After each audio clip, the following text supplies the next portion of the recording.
Hey, welcome to Genre Exposure, a film podcast. Join us as we explore the wide world of cinema, broadening our horizons one movie at a time.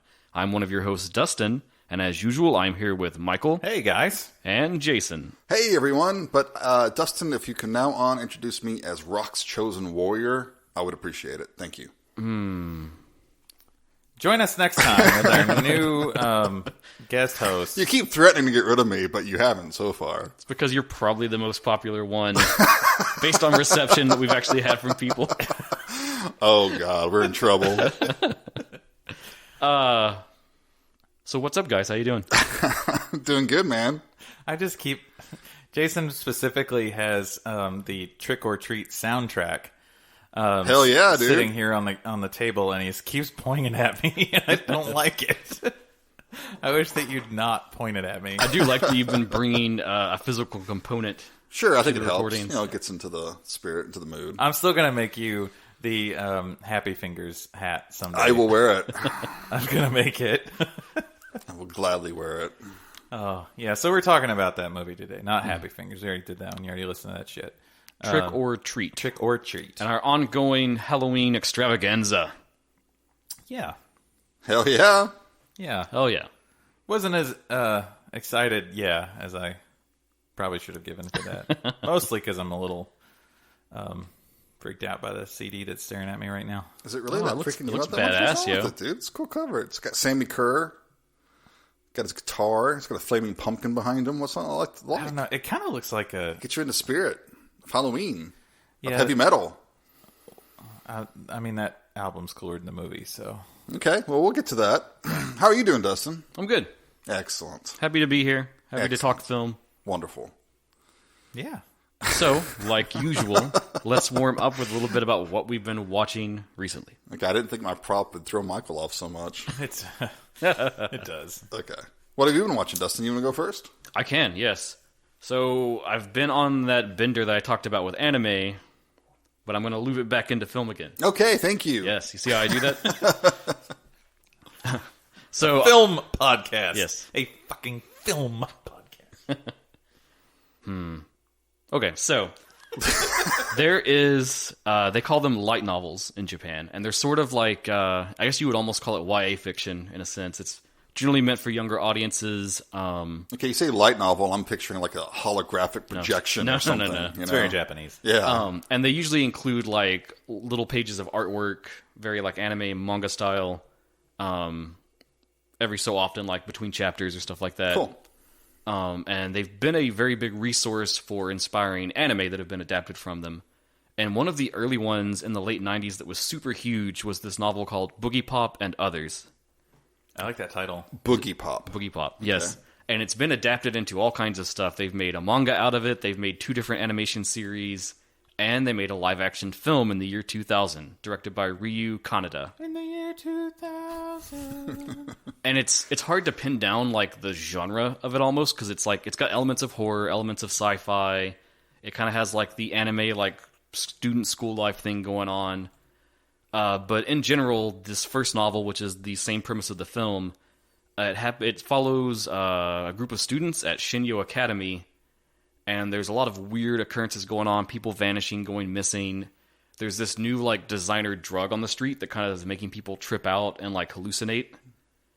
And it all relates to this creature that has escaped that they refer to as the Manticore. And there's like this seedy, weird like science organization that's like experimenting on trying to like make the evolution of humanity, whatever like the next thing will be. And they create this creature that like can morph its body, change its appearance, grow like creepy looking claws. And That sounds pretty boss, and it actually. feeds by devouring people. Okay. And so it's sort of like at the core of this mystery that's going on. And the other end of this is that there is one of the students there, Toka Miyashita. She sort of will get possessed by this other entity that calls itself Boogie Pop. And you don't really know if it's like an alternate personality, if it's some sort of like possessing entity that just is like taking her over. But it has this shtick of like anytime something occurs that could threaten the end of humanity, it will manifest itself and try to like hunt down the source of that problem and deal with it. If they did an American remake, it would be cool if they just had her possessed by Iggy Pop. And then he just shows up. I got a lust for life. I got a lust for life. And so walking Cheeto. It covers a lot of napalm. It covers a lot of like heavy themes, like with stuff like bullying in school, suicide, drug addiction, the whole smorgasbord of like good '90s Japanese horror themes. Cool. Nice. Is it easily accessible? It is not. I don't think it's streaming anywhere. There's still a DVD. The DVD's only rant coming on. The DVD's only like $10, I want to say, on Amazon. It's still in print. Okay, that's fair. Very easy to pick fine. up. Yeah, okay. Even my cheap ass would pay $10 to watch it. Well, that's what I meant. Is it like actually in print? Yes. Is it? Yeah. You can go right now, hit Amazon. Accessible doesn't translate to Michael's interpretation of being free. It's super fun, super well done. If you like anything like J-horror related, I think it'll appeal to you still. And I want to say the first 6 novels have been translated into English, and both of the animes have come over here. So if you dig it, it's very easy to go seek out more of it. Cool. One of these days, Dustin's going to show up and be like, I watched this little film starring Lon Chaney, little one called London After Midnight. And you're going to be like, is it accessible? Actually, it doesn't exist. There's some stills. We don't, you can't find it anywhere. It doesn't exist. But I saw it. I got the blue. If only. Well, Jason, do you want me to go since you're going to Sure. shit on You don't know that. podcast? Okay, you do know that. I do know that because we already discussed it. Okay. I went, I was actually just browsing through Netflix at kind of the new stuff that had come out and realized. Like you do. Yeah. Realized that one had dropped on there that I hadn't ever seen.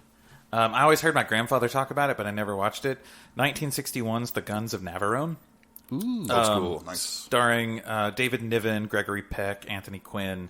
Like kind of those golden age 50s, 60s. This is a quintessential dad movie. Oh, yeah, for sure. But it's fucking awesome. It's so good. And so wait, Netflix? Yeah, it was on Netflix, yeah. They get old movies? They do sometimes, yeah. They're, Suck it. Sometimes they even get movies they themselves did not produce. Yeah. Did you know that? so I watched it. Director's J. Lee Thompson. I don't really know. Did they just put like the Netflix original bar over the They did a Netflix original from 1961. Basic premise of this film is that I'll give you the IMDb. Team of Allied saboteurs are assigned an impossible mission: infiltrate an impregnable Nazi-held island, destroy the 2 enormous long-range field guns that prevent the Allies from landing. Prevent the rescue of 2,000 trapped British soldiers. Sorry. It's just great old Hollywood. Super cool miniatures involved, like doing all the old war stuff where they blow up miniatures. Gregory Peck is fantastic in it. He's Gregory Peck, so he's that same persona and everything. Mm-hmm. But the real standout for me was David Niven, who actually played James Bond at one point. Well, unofficially, but yes. Yeah, in Casino Royale, the old Casino Royale from '67. The less said about that, the better. Jason's our Bond expert. But he was also in Murder by Death. A lot of really classic stuff. Curse of Pink Panther. Dude's just a great classic old British actor. Yeah, very classy. Awesome. This is one of those, if you really like old war movies. I'm not a big fan of the. I'm probably gonna piss some people off here, but I'm not a big fan of the like Longest Day type movies. John Wayne. I'm not a big John Wayne fan at all. I'm not either, honestly. There's a few good John Wayne movies, but most of them are pretty interchangeable. I don't really care for those that much. It's like the John Wayne show. It's never really about character development or story. I mean, there's some like The Searchers, or The Man Who Shot Liberty Valance. Those are really good. But why is The Man Who Shot Liberty Valance not the major character? Yeah, because Jimmy Stewart fucking rules in that movie. That's why. So I kind of tend to prefer these type of movies. And to me, this would pair really well if you've never seen like Hogan's Heroes or stuff like that. I think this would pair really well with that. More serious tone. You mean Kelly's Heroes? Kelly's Heroes, yeah. Sorry. As soon as it left my mouth, I was like, that's not it. That's something else. That's not it. Kelly's Heroes, that's what I'm thinking of. I was sitting here nodding, and then I was thinking, like, wait a minute. Yeah, no. More serious tone than Kelly's Heroes, but kind of the same, like... Or Hogan's Heroes. Oh, well, shit. Anyways. Yeah, I really, really dug this one. It's It's a little long for Jason's taste. It's like it's like over 2 hours. I like a long movie as long as it's interesting the entire time. But this is one of those like Sunday afternoon type movies. Yeah, it probably played. I'm sure that my grandfather had it on on TBS, many Sunday afternoons, but I never appreciated it until I was older, and I was just feeling very reminiscent the other day of like, I just kind of want to, feel good about what I watched, and it was a lot of fun. It was so much fun. I feel you on that though. Growing up, I always hated westerns, and then at a certain age, it just like clicked, and I was like, dude, I love these. Yeah, I think because you get out of like everything our parents like we hate when we're little. Until we get older and we're like, oh, some of this shit was good. Yeah, I didn't get into westerns until I watched Sergio Leone stuff, and I was like, I'm kind of the same way with war movies now too. Nice. I think you'd really dig this one. It's just great acting. There's a killer explosion where clearly something went wrong, and it blew like gasoline flames all over a building, and I was like, holy shit! Like, I think that was not intended. So really cool stuff there, and great acting. So yeah, that's mine. Guns of Navarone. Awesome. All right, Jason, take us into this. All right. Well, I watched a new movie, so I won't go into spoilers or anything, but I watched Malignant. Yeah. James Wan film, yes, which I know Dustin loves. I'm a fanboy, yeah. He's a fanboy. I personally did not really care for this movie. I went in with an open mind. I'm not the biggest James Wan fan. I like the first two Conjuring movies. Those are really good. How do you feel about Dead Silence? I do not like Dead Silence. Oh, bah. I thought Dustin was just about to rip his headphones off and say "fuck you" and leave. I quit. I found Dead Silence to be kind of half baked. It just wasn't. It's like there's a kernel of a good idea. Sure, you there. weren't half baked when you were watching. I'm positive. I was perfectly sober. Malignant. Yeah. There are things I like about the movie. Would you say that it is a love letter to 90s Giallo? I would not say it has anything to do with Giallo. Superficially, yes. There are some garish colors. There's a couple of snatches of this good goblin-esque score. Yeah. But most of the time, it's this sub-techno bullshit. It's a terrible score. Oh, well, here's the problem. Here's one of the things. That goblin-esque score, did you recognize what the song was? I did not. It was Pixies, Where Is My Mind? Oh, okay.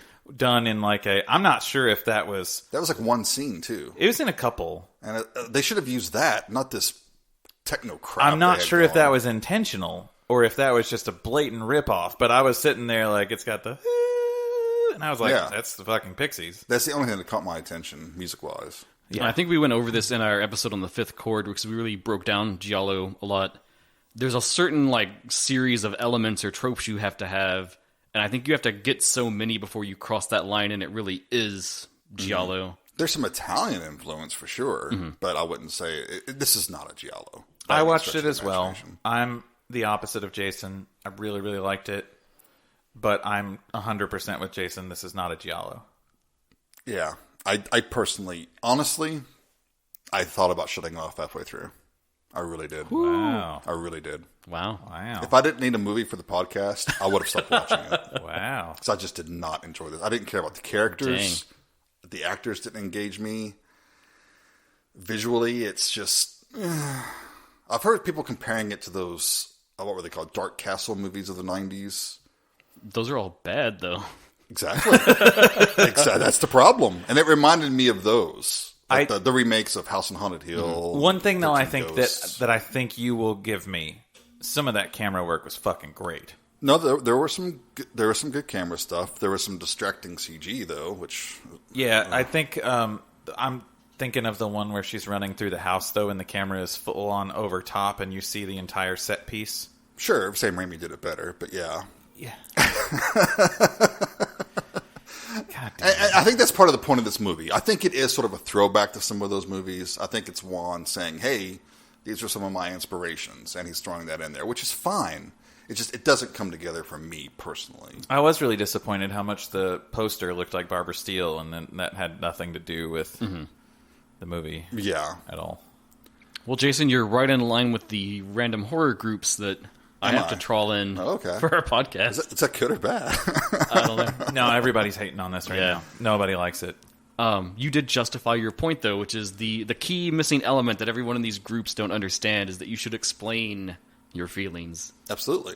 I've got some issues that I'd love to talk about once you've seen it. Mm-hmm. Yeah, I don't want to go into spoilers yet. Because because part of this movie is the spoiler territory that makes it really fun. For me, I guess it didn't make it fun for Jason. I will say, though I haven't seen it, I have already guessed the twist. Yeah. So What a twist? It's maybe not as... The few bits of praise I've seen for it, they really talk about how big and impactful and out of nowhere the twist is. And I'm like... The first 5 minutes... If you've seen a lot of horror films, oh, yeah, you know got where it. it's going. You knew what it was going to do. You know? I've got some questions of things that I'm like, okay, I don't understand that from a story point of view, but whatever, kind of a thing. But I had fun with it. I really did. Cool. Well, I'm glad you enjoyed it.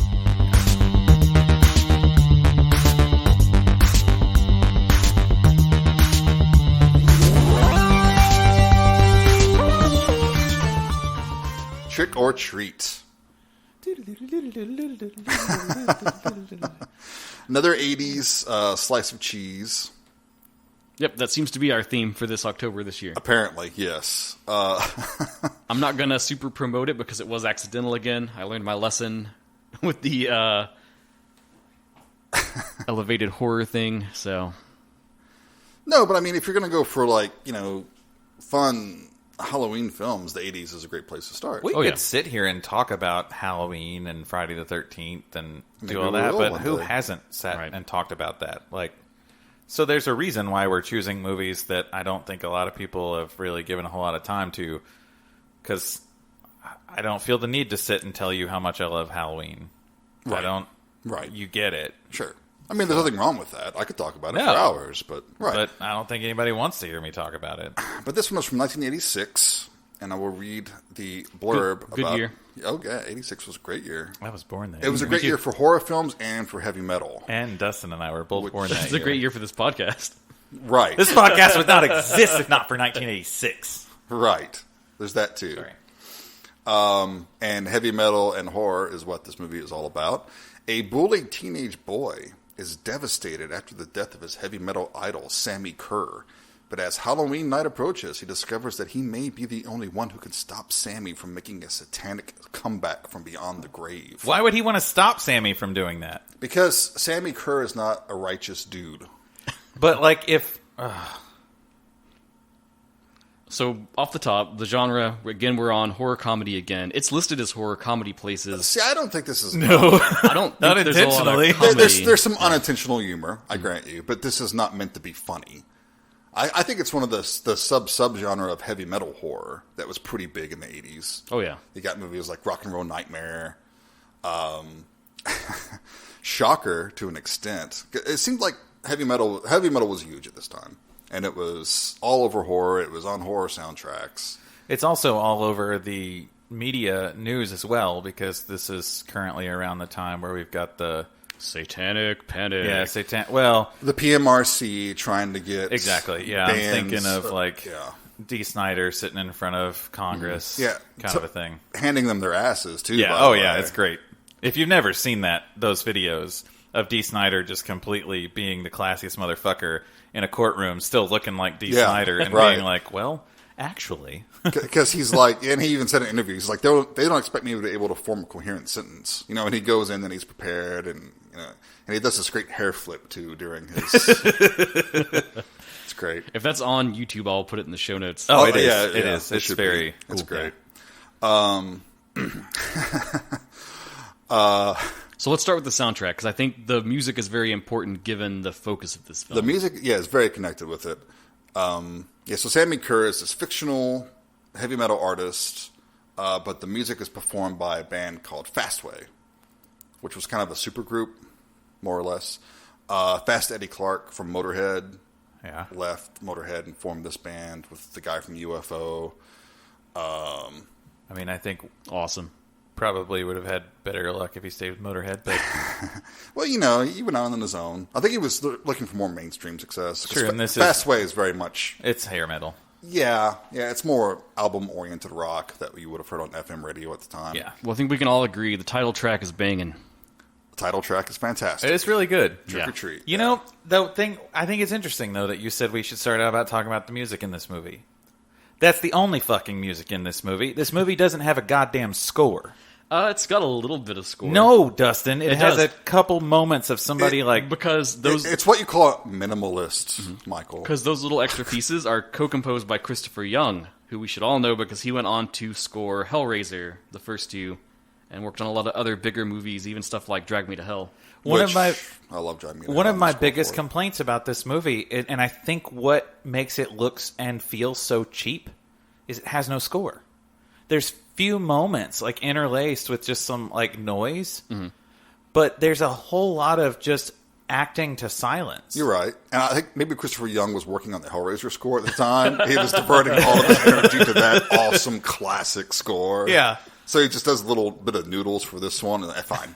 Yeah. Can you write something? There you go. Yeah, Have fun. there you go. I'm working on something better. A masterpiece. But that really bothered me about this movie, is that I feel it... I don't think it was that bad. It just felt so cheap. You know, I honestly didn't realize that until you brought it up. And there were times where I'm like, just play some goddamn music. Like, this is a heavy metal movie. Right. Just put something behind the kid fiddling with the radio for 10 minutes. Like, give something to build a little more emotion. And don't rely on the actors to do it, because they clearly don't have the experience to do it. One other thing about the whole like music side of things, we have a fun connection to our last film, TerrorVision. Okay. So, TerrorVision, they had Wasp, right? That was an important thing. Oh, right. So, Wasp frontman Blackie Lawless actually auditioned to play as Sammi Curr. That'd have been pretty cool. And he almost got the role. They offered it to him. And he was hoping that he would get to do the soundtrack and like compose everything, do all the music. And then he got told that if he took the role, they already had Fastway on lock and they had already recorded stuff. And so he would just be lip syncing to them. And then he refused the role and told them that he didn't need their music when he had his own band to do everything. And he walked away. And he's not wrong. I respect that. I wouldn't have done it. I'm not the biggest Wasp fan, but I mean, I respect Blackie Lawless. Yeah, but you gotta... He had a vision that he thought his band could be a good part of the movie, and maybe he would have made it better. I don't know. Maybe. Yeah. I think what most people are going to recognize this movie as, because I talked about it with somebody the other day when we were getting ready to watch it. If you've seen the cover of this, it always has at the top starring Gene Simmons and Ozzy Osbourne. Yep. On almost every one of them, that's at the very top. Mm-hmm. But starring Gene Simmons for 5 minutes, starring Ozzy Osbourne for 3. But Ozzy kills it. That is a time-honored trope of low-budget exploitation movies, you know? You push forward your biggest star and just ride on it. Right. So I remember... I remember seeing this cover so many times, when Hastings was still around. I would see it and think, like, man, I should probably watch that at some point. I mean, I should give a spoiler here. I don't really like Kiss at all, and I don't really like Gene Simmons. Kiss has a few good songs, but they're very, very overrated. So I was expecting in this to get mad at how much Gene Simmons I was going to have to watch, but then I really didn't have to watch any Gene Simmons. No, but I will actually defend some of Gene Simmons' cinematic work, though. Oh, but let's talk about that in a little bit when we get to his and scene. One thing on him, he was also offered the role of Sammi Curr, but he wanted to do the DJ, and he said he did the role as a tribute to famous rock DJ Wolfman Jack. Okay. He was like one of his childhood idols growing up. I feel that. Right. I see that. So the basic plot, right. Mark Price, then known most popularly as Skippy from Family Ties, the old sitcom. He calls himself Ragman. That's like his code name? And that was actually an alternate name for the film in some territories. Yeah. But his name's Eddie, and he's like, he's Sammi Curr's biggest fan, and he's a... Okay, I can relate to this movie a little bit too much. I know. When I was watching it, I wanted That's to high school Jason. I wanted to make the joke. This is an autobiography or a biography of Jason's life. It speaks to me, man. It speaks to me. So he's bullied by these 40-year-olds who should not be at his school. Oh god, we have to talk about that for a minute. Like, I get that in the 80s it was a thing where they usually had older-looking actors to play. You got to get around the labor laws and all that crap. But holy shit, like, some of them are rough. One of the guys in the locker room scene, he looks like he just walked off the set of some Italian mafia movie. Like, that he's like a hitman on an Italian mafia movie, puts on a flannel and shows up on the set to play a teenager. And the guy on top of the lockers, the blonde dude. I mean, he's pushing 40. He's got to be, or he's living rough. One or the other. I mean, it's the 80s. It's the 80s.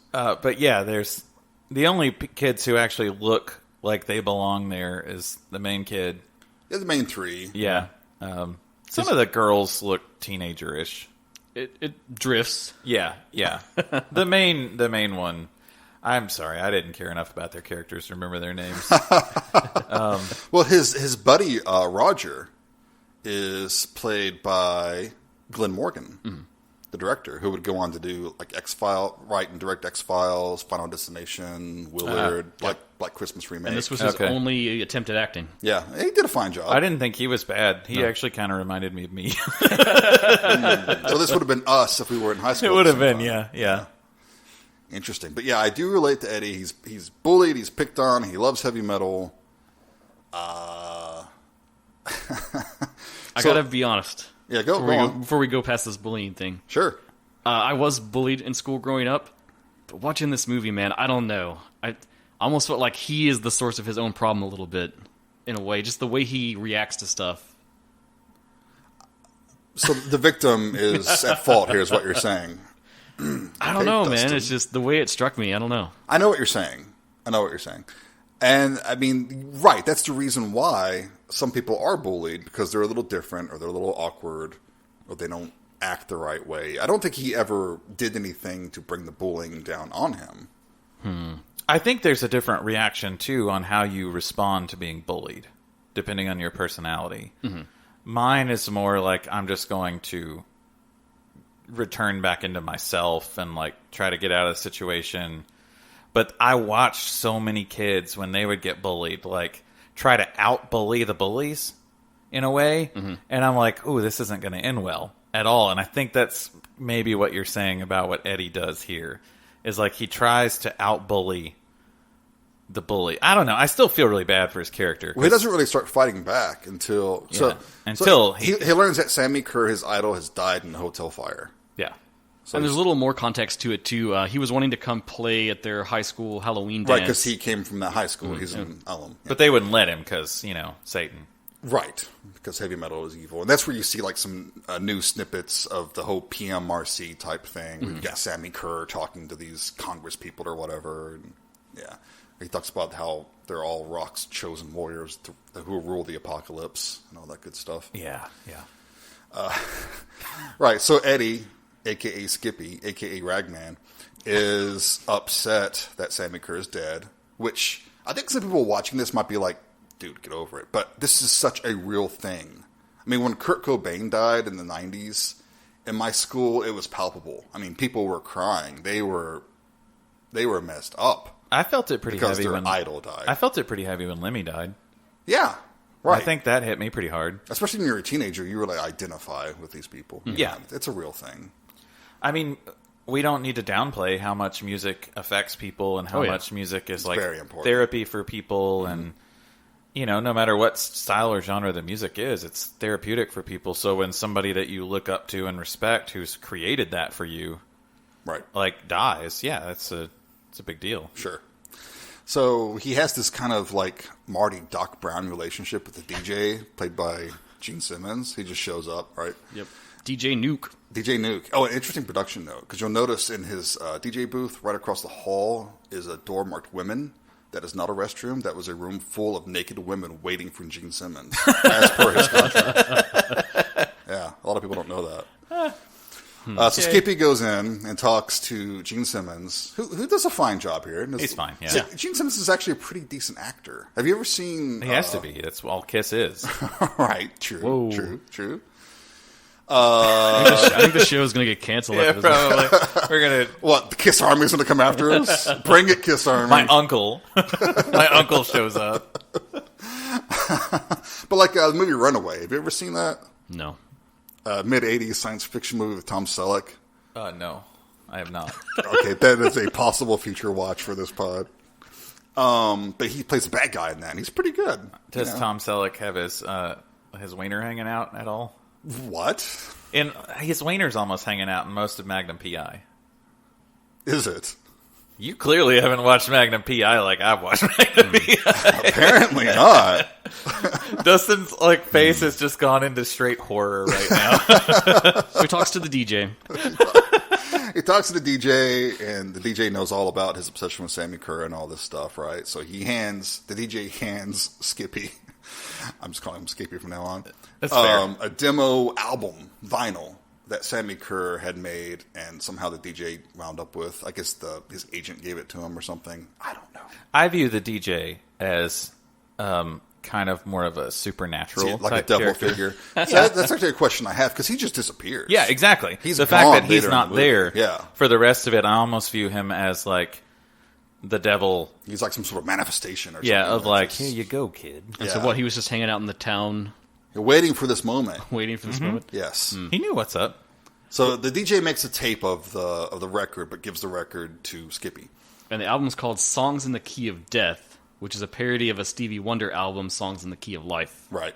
Which is pretty fun title. I like that title, Song in the Key of Yeah. Death. That's pretty fucking cool. Yeah.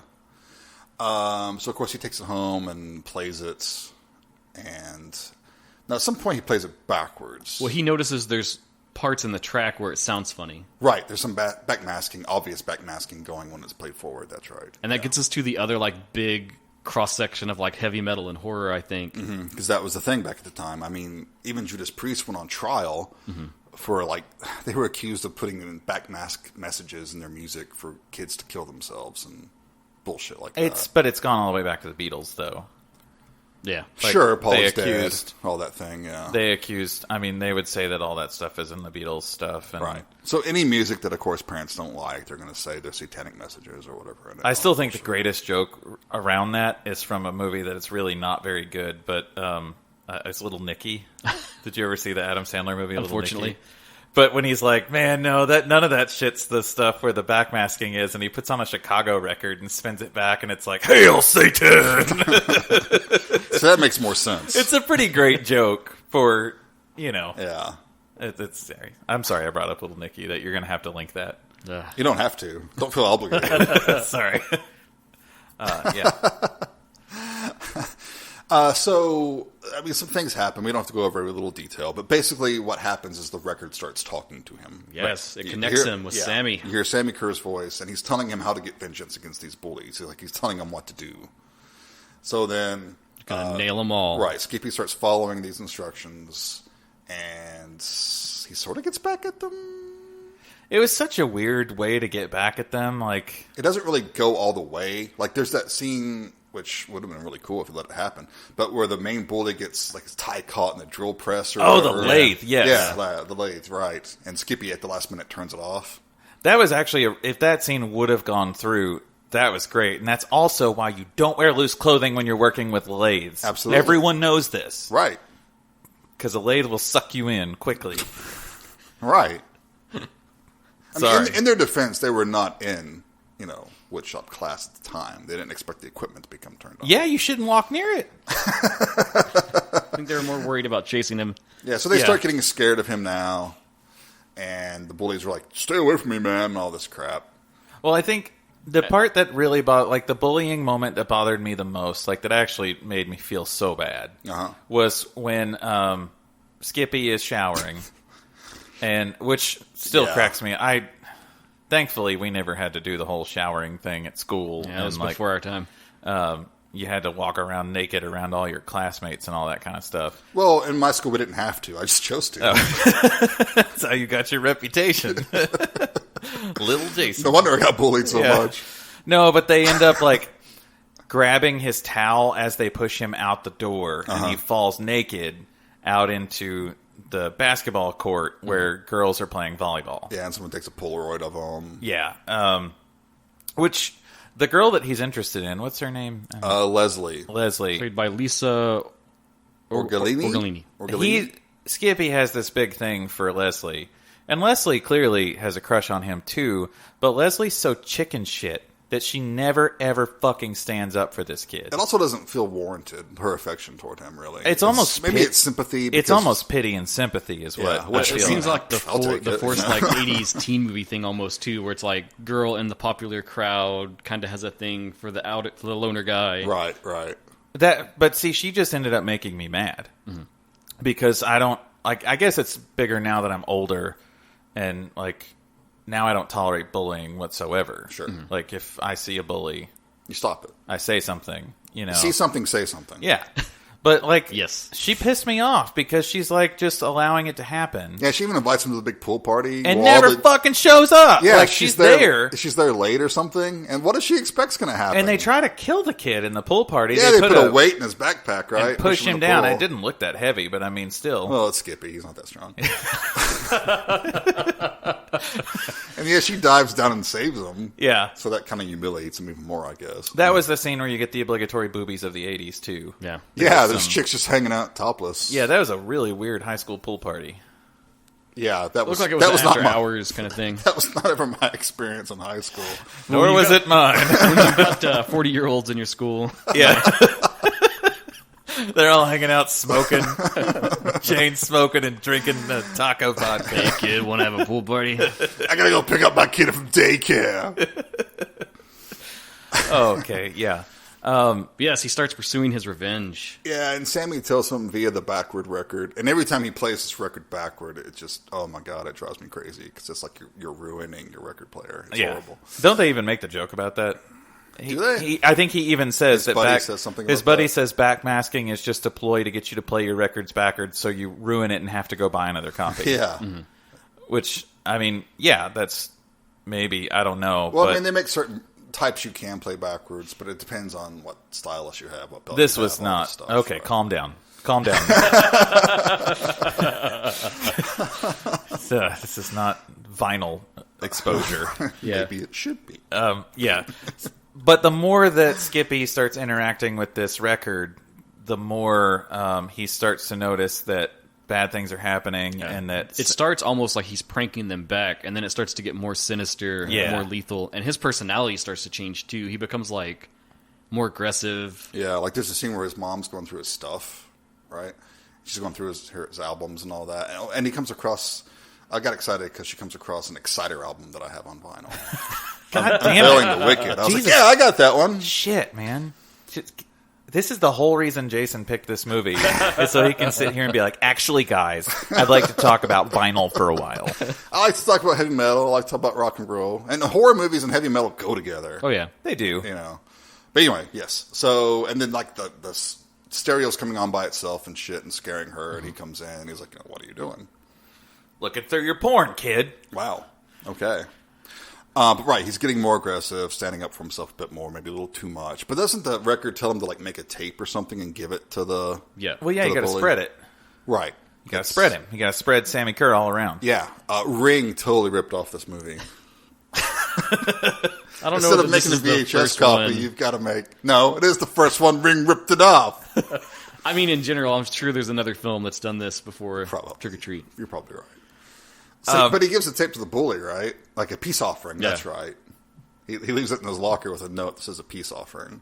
Yeah. And later on, the bully's out with his chick parking, and he gets up to go take a dump or whatever.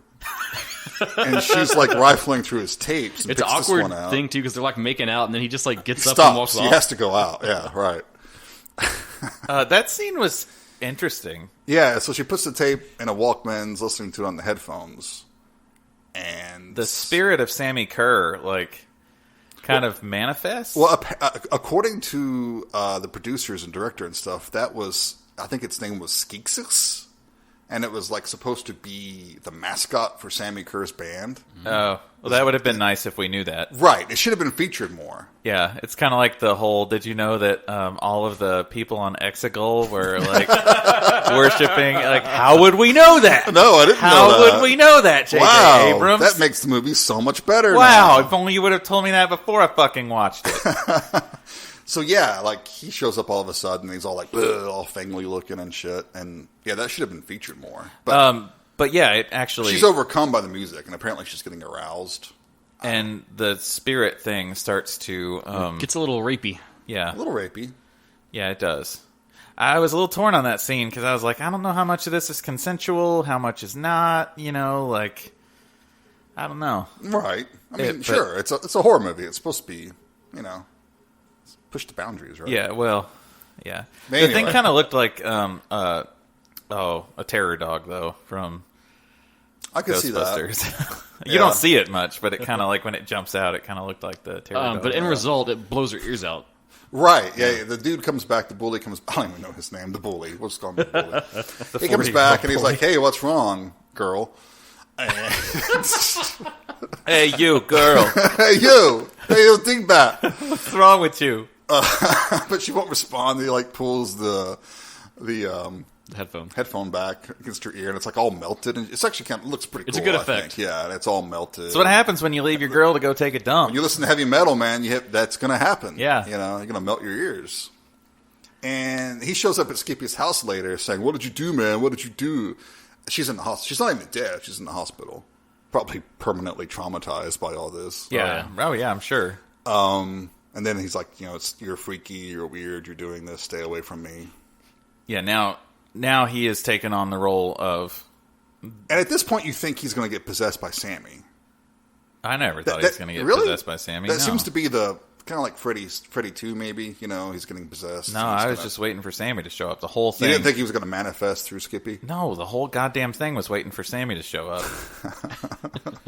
Like, that's all I was waiting for. Is like, okay, when's Sammy showing up? Well, let's talk about Sammy when he shows up. Well, he manifests in... It's during the school Halloween party. There's a little bit of build-up, though. That's true. He comes out of the speakers or whatever, Yeah. and this bolt of electricity and everything. He comes out of the speakers in Skippy's room. And he's like posing. Which is the weirdest room I think I've ever seen. It's like an attic loft. It kind of looks like an attic loft, but it's on the same level as, like... Well, it looked better before he had his, like, bitch fit and tore down all the posters. Yeah, and his really cool Judas Priest calendar. Yeah. There was also a Dee Snider picture there, too, I think. Yeah. So, yeah. But yeah, when Sammy, he manifests because Eddie's kind of thinking like, maybe I need to not do this anymore. He starts to have that regret about what he's doing. Right. So Sammy in full leather clad. Oh yeah, like a his badass. studs sex and the spikes symbol. and the leather, and half of his face is all burnt. They're definitely going for a Freddy Krueger vibe here. Huge hair to his massive 80s rocker hair. Oh yeah. His pistol finger, his snort finger. Yeah. He's got one long fingernail. For They never draw attention to it, but yeah, it's But pretty that's obvious. that's his coke finger. Everybody knows that. Yeah. Right. And Sammi Curr is played by a guy named Tony Fields, who apparently was a professional dancer. He was on Solid Gold a lot, apparently. And this becomes pretty apparent later on when he shows up playing for He's the got kids. some moves. He's got some moves. He's when got some we- Kip Winger-esque But pirouettes. yeah, he basically is like, Yeah. you can't stop. You have to keep going. Right. So at this point, I think this is where Skippy's like, uh-oh. Yep. Yeah, he smashes all of his equipment and shit. Yeah, I think I fucked up and Breaks tries the to record, smashes the tries to stereo. stop him. But he doesn't stop him. Right. And before this ramps up, there are two little scenes I want to talk about. Okay. So there's the Aussie cameo. Right, I think we need of to talk course, about that. of It's course. a little thing on TV that it cuts to you. Yeah. But he plays the Reverend Aaron Gilstrom. Mm-hmm. And it's basically just him mocking these people that would like talk about the evils of heavy metal. Televangelists at the time and all that crap, yeah. This is pre-Ozzy being unintelligible.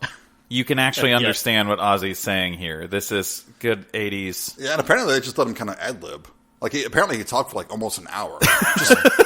That doesn't surprise. It's all the rock and roll is the problem. And you could just see the smile on his face, like that he's mocking and mimicking this. He gets it. Yeah. Yeah, it's great. Super fun. And then Sammy, maybe you're about to talk about this. the other one I wanted to talk about was, I don't remember if it's a dream sequence or what happens, but we get a little clip of like what actually happened to Sammy, because they say he died in a hotel fire. Yeah. But we see a little bit of it, and during the fire, he's like doing a ritual. He's like sitting, chanting. He's in front of a pentagram or whatever. People are on fire behind him. Yeah. That was actually kind of a cool shot. That was I a like long that. burn. That Yeah. really was a long Yeah. shot for those burns on those people. Which I'm always impressed by those. Like, after you kind of start watching stuff about stuntmen and like, Yeah. and you realize, oh shit, like the burn stunts are really really, really dangerous. Right. And they've been done so much through like the 70s and 80s that you just kind of get used to them, but you don't realize how many people got royally fucked up by those stunts. Yeah, I watched that Kane Hodder biography, the movie, I forget what it's called. So I'm always looking at like, okay, how long is the burn on screen so we know how long they actually were on fire, and those people were on fire for a long time. Yeah, it's good stuff. It's a good executed scene. Imagine getting yourself scarred for life just for doing Trick or Treat. Whew. Not worth it. Yeah. I like the movie, but it's not worth it. So what were you going to bring up? Oh, the scene where he manifests himself to Skippy, and then the TV turns on, and it's Ozzy as the preacher. Yeah. And then Sammy kind of like reaches down and swipes against the TV, and you see Ozzy put his hand up to his face and go, ah! Yeah. Yeah. Well, it turns out Sammi Curr is able to do this in other ways.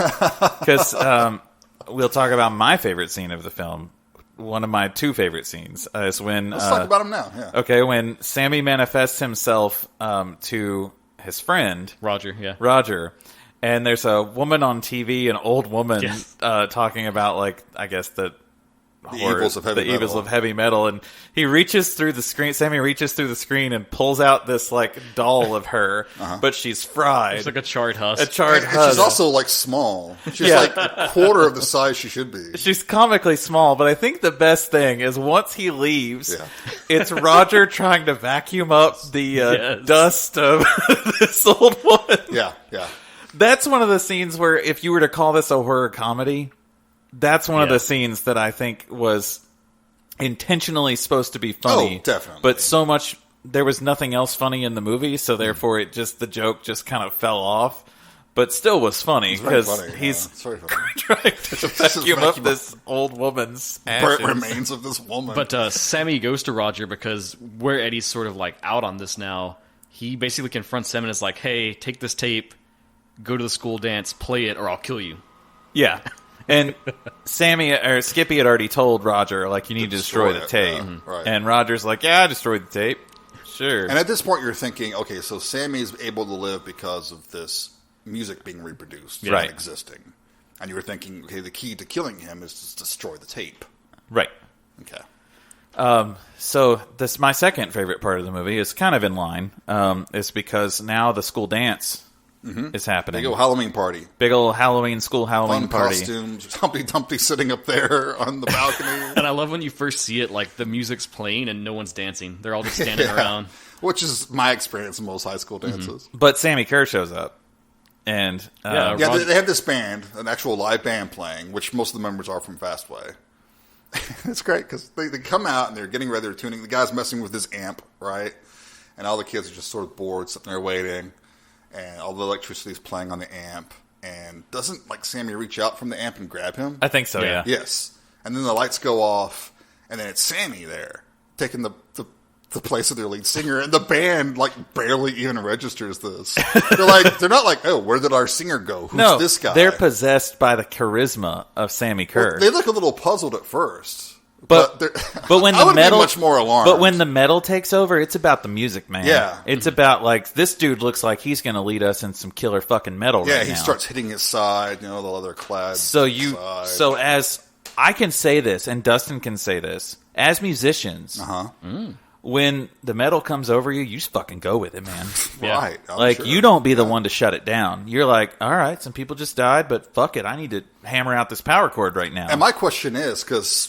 Sammy has a guitar for a couple of minutes, plays a couple of chords, and it's like, is that his song? Or is he playing one of the bands who came there to play the dance, one of their songs? I think it's obviously his song. They start playing it. They play along. I think it was probably one of his hits. The vibe I got from their faces is like they already know how to play this song. Right, because it's such a great, popular song, and they just go into it. Okay. Yeah. That was bothering me. But the important part of that guitar that Sammi Curr is holding is only to fire electricity bolts. Yeah. At the poor kids who just fucking came to the dance. The kids are getting into it. They're digging it. And you hear one girl say, he even looks like Sammi Curr. And then he just starts, blasting them with these big shots of electricity, and they just vaporize. It's like the Mandalorian's disintegration rifle. Yeah, they just poof. They vaporize. There is one great wire pull, though, that they do for that kid. That they poor stuntman was just on a wire, and they just yanked the fuck out of him, and he goes flying backwards. Yeah, I was a little underwhelmed with some of this, though, because, like, he just vaporizes them. There's no, like, blast of gore or... Sure. You know, like, he gets the one person, and it's their shoes, and it just pans up, and it's only the shoes. Yeah. How much money do you think they have, Dustin? They spent all their money on Gene Simmons' woman closet. And the demon puppet that you use exactly once. I'm saying, spend it wisely. And the electricity rotoscoping that they do to show that animation stuff. But we have to say, Sammi Curr has a weakness. Toilets? There's this. Sammi is chasing Skippy through the house. Yeah. We should say he shows up at the dance to try to save everyone. Yeah. And that ensues this ongoing chase. That goes on way too long. But he's chasing Skippy through the house. Skippy runs into the bathroom and decides, like, the way he's going to slow Sammi Curr down is to throw this, like, really flimsy IKEA thing at him. And Sammi just fucking trips over it. Yeah, it's pretty embarrassing. He trips over it, it smashes to pieces, but Sammy's hand falls in the toilet. Yeah. And he starts screaming in pain. Yeah. You see electricity playing out. So his weakness is toilets, obviously. But the best part is that... I like to think maybe there was like some unflushed turds in there. Yeah. And he's like, this is gross. Oh, gross. But the best part is that as he's starting to come out of the toilet, the girl flushes it again and, like, sucks him back down into it. Stuck. Right, and they run out. Yeah. So he's clearly stopped by this fucking toilet. So, okay, it's water. Because he's electricity, right? So the water... Is he electricity? I guess. I don't know. It's like Horace Pinker from Shocker a couple of years later. But yeah, Eddie saves Leslie, and they kind of reconcile finally and hash out. Yeah. Because he had got upset with her about the whole, like, pool prank. Sure. Rightfully. She was, like, innocent. She just was trying to be nice to invite him, and she didn't know that was going to happen. But he kind of thinks that she was in on it. Orchestrated it, right. I mean, it looked that way. Yeah, I don't blame him for reading it like that. No, that's pretty... He almost died there. He got PTSD. So they finally they reconcile. They team up to stop this, and they know that Nuke has a tape copy of the record. Yes. He was planning to play as like a midnight tribute to Sammi. So he reasons that this is how Sammy's going to, I don't know, go nationwide. I don't know. Got to get to the studio, got to destroy the tape. Right. And that's when Nuke's nowhere in sight, which leads to your theory that perhaps he's like some He's sort very Faustian type thing. When they finally go in there into the radio station, everyone's dead. It seems like. So I thought he was just killed with everyone else. It would have been nice to see a body or something. Gene Simmons doesn't play dead for anyone. He's in the woman room. You want to find Gene Simmons? He's in the women's room. That's where they should have gone. They could have just used the old woman prop. The dried up. No, that's now in a vacuum. So now the way that Skippy's going to defeat Sammi Curr is he tells Leslie to count to 100, and he takes this police car that they've stolen and driven all through town. He takes this police car now with a radio, throws it in the back seat, and he drives, and he's gonna lock up Sammi Curr in the back of this car. Sammy comes through electrical devices. Yeah, So he comes through the radio in the back seat, but he's trapped by the grate. Yeah, and the only way to get him in there is just to talk shit about him. Yeah. But the car itself is also electrical. How can we just come through the car and be in the front seat right next to Skippy, you know? I don't know. It could have been a 70s cruiser, and they might not have had that much electrical stuff in it at the time. I don't know. I don't fucking We may know, be man. questioning radio. this film There's too gonna much. be- I don't know. Yeah, so finally he gets him when he finally tells him, like, you need me. Like, you're nothing without your fans. Right. And Sammy's like, the fuck I'm not. And, like, shows up in the back of the car. But he can't get through the grate. Yeah, because why? Electricity can't travel through metal either. No, right. That's fully impossible. He can't just fry Skippy from the back seat or, or melt through it with his electricity. And honestly, like, after this is when Leslie runs in and just blows up the fucking station. Yeah, and he drives the car into the drink Yeah. with Sammi Curr in it, and I guess that kills him. Yeah. He's in the water. I He's got a lot of completely logistical submerged. problems with the end of the film. Oh, do you? Yeah. So You're telling me there are problems with this movie. if the goal was to stop it from being played, because the idea is if he's played, he'll be in every radio, and like it'll be like broadcast dispersed. or whatever. Yeah. technically they failed. It was already played, so I don't know why destroying the one tape stops it at that point. It just... Anyone? Right. Anyone? I mean, any answers? there's no real rules set. That's one of the movie's problems. There's no, like... Because even in a horror film, you have to establish the rules. Suspension of disbelief. Okay, once you're given the rules, fine. But there really aren't any. No.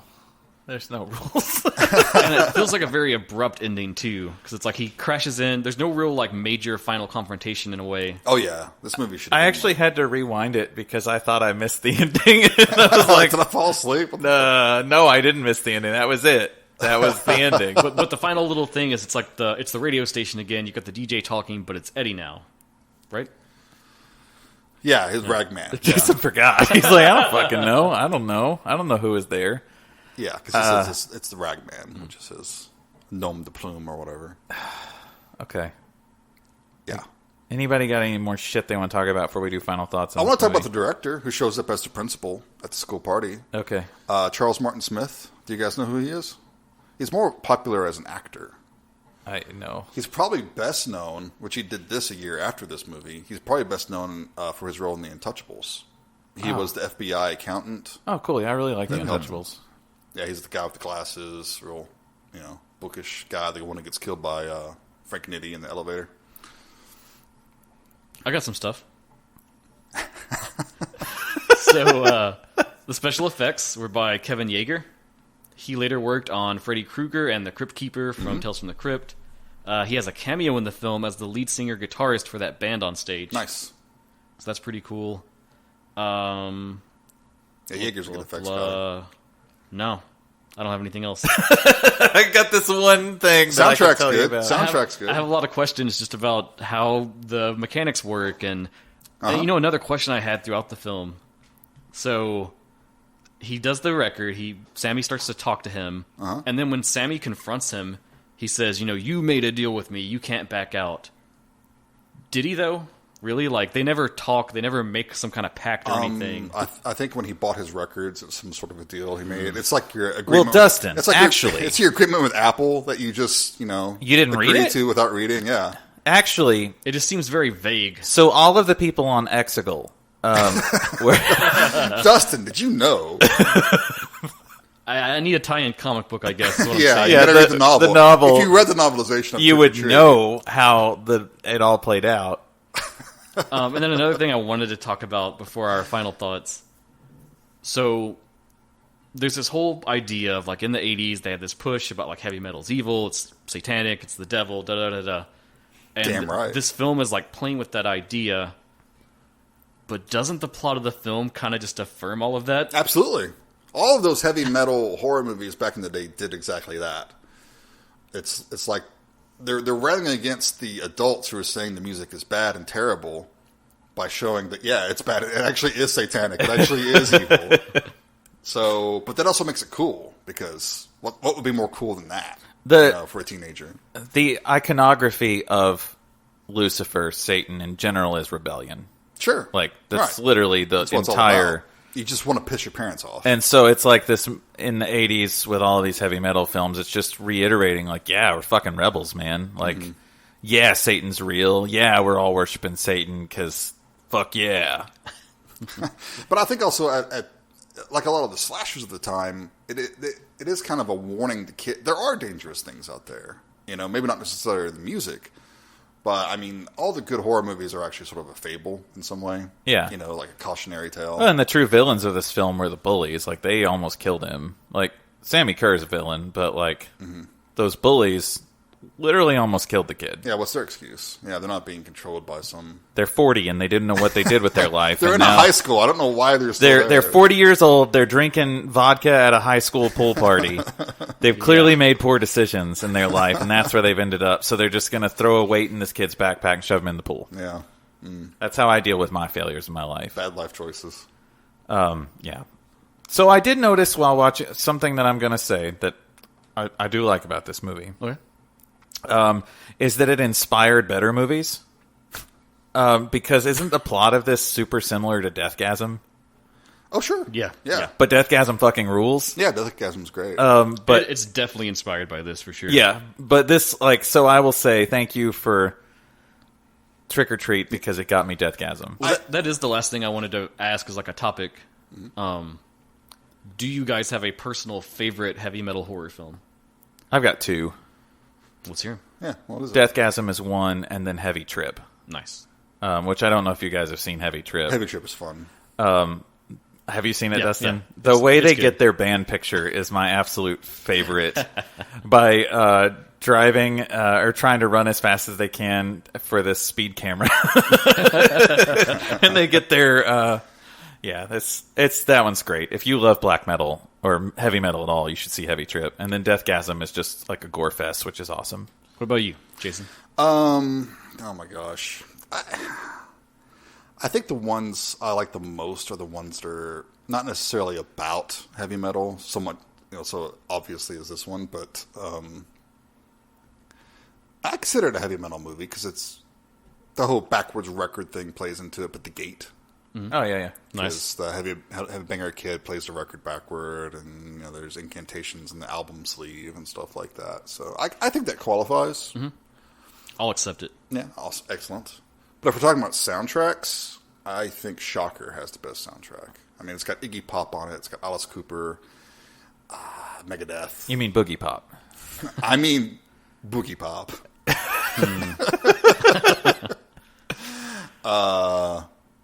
Which I also have on vinyl. By the way. God damn Shocker. it. Just move along with the final impression so we can shut this motherfucker So up. mine, and it's another one that's kind of adjacent, but I think tonally it's right there. Idle Hands. Oh, God. Yeah, it just got a great remaster a couple years ago, too. I love that film, and it's got that same stuff where it's like... Because he goes to the one guy to try to figure out what's going on about his hand being possessed. He's playing... I still blatantly remember that. He's got that huge pickup truck, Yep. and he's playing Motley Crue Shout at the Yep. Devil like as loud as possible out of the truck. And the reason he even knows like the lore to give him about what's going on is because of the metal music. Yeah. And that, too, builds up and ends at a big Halloween dance. I want to see that again. It's a great movie. Did you get the blue? Oh, yeah. I got them. Okay. I never saw that one. Really? Woo! It's actually really fun. Seth Green is in it. Mm-hmm. Fuck, I think it's the guy who went on to... Devon Sawa, isn't it? Yeah, Devon Sawa is the lead, and then that's one of Jessica Alba's first roles. Mm-hmm. And the band at the Halloween party is The Offspring. Yeah. Oh, okay. It's pretty fun. We should all watch that together. Maybe we will. It sounds yeah. like a good, October movie to watch. Yeah, it's fun. All right, final thoughts. I'll go last. It's my movie. Okay. I was not a fan, really. It's just... I appreciate its existence because I think that it did inspire a lot of people who watched it to go on to do some cooler stuff, maybe with a little bit more thought and consideration and less cocaine. So I'm going to give this like a 2.5. Okay. That's average. That's fine. Sure. That's not average, Jason. That's your average because you're an old bastard that's just like, it's a fucking 1-star movie. We go from 1 to 5. 2.5 is average. Yeah. I was never real good at the maths. Michael and I are writers. We don't do this math. Yeah. I'm going to say 2.5. It just, I think I've laid out my issues with it, for things. I don't know. Fuck it. 2.5. There you go. Ambitious idea.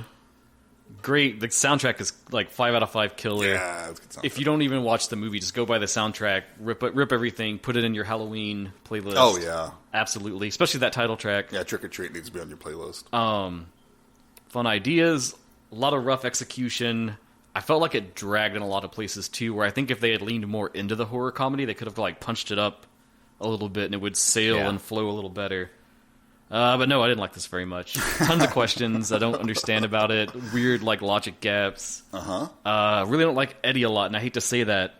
Yeah, no, it's I feel like I should take up for him as a Eddie's bully kind of a kid, dick. but he kind of lame. Okay, And sure. I don't know. I didn't like him. Didn't like this film. 2 stars. 2 stars. Okay.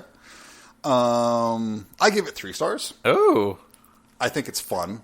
I think it's best watched with a group. This is a beer movie. I think this is a really great movie to play during October. You got some friends together, I don't think split a I would case. mind it in like the middle part of like a 3 film. Right, and that's what it is. It is flawed. You're a few beers in at that point. Yeah. So. Yeah, the script needed a few more passes, yes. I think there really is a good movie. There was a script. There's a good movie hidden here somewhere. I think it's just fun. I think it's worth watching. Good Halloween party movie. 3 stars. 3 stars. All right. This isn't streaming on any major platform, but it is streaming on YouTube. It's on the YouTubes as Ragman. Now, the is it title. officially on YouTube, or is this a wayward upload? I think somebody uploaded it's it. a wayward- No one gives a seemed to shit. give a fuck, though, because it has like 178,000 views on it. There's like a German Blu-ray out there, I think. There's a DVD floating around, if it's It's still out of even print. in print. Is it really? Yeah, it's going for like $45. That's right stupid. now. That's really stupid. But yeah, you can watch this movie on YouTube if you want. I mean, and it probably looks as good as the DVD does. It's a grade A VHS collectible. I'm sure it is. Yeah. So, all right. So we got one more title for the month of October. Round us out on this Halloweeny spirit. And we all kind of did a collective pick for this one. We looked at the 3 that we had covered so far and decided, well, let's pick one more that kind of chains through all of these and keeps the theme of this kind of lighter, kind of fun, sometimes comedy leaning.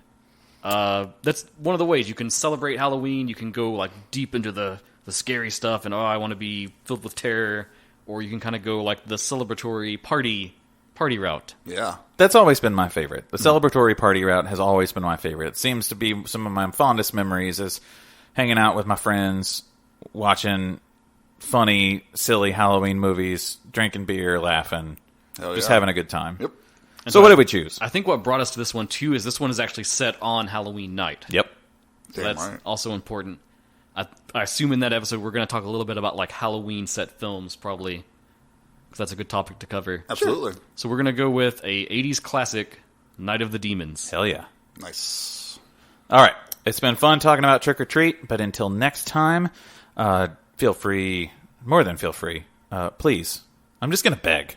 I'll just beg at this We're point. so lonely. Just fucking write us, somebody. Like, send us a message. Michael's going to come through your electronic devices, much like Sammi Curr, and grab you and pull you through into our studio. If you play our title theme backwards, I've actually, so when I wrote all the theme music for this, I've actually backmasked all of them. Ooh, so nice. go through and, Yeah, find all the clues. I really need to figure out how to backmask and actually go in and put a backmasking in it. I think you could probably manage that pretty easily. Yeah, I should Just do stay that. away from my turntable.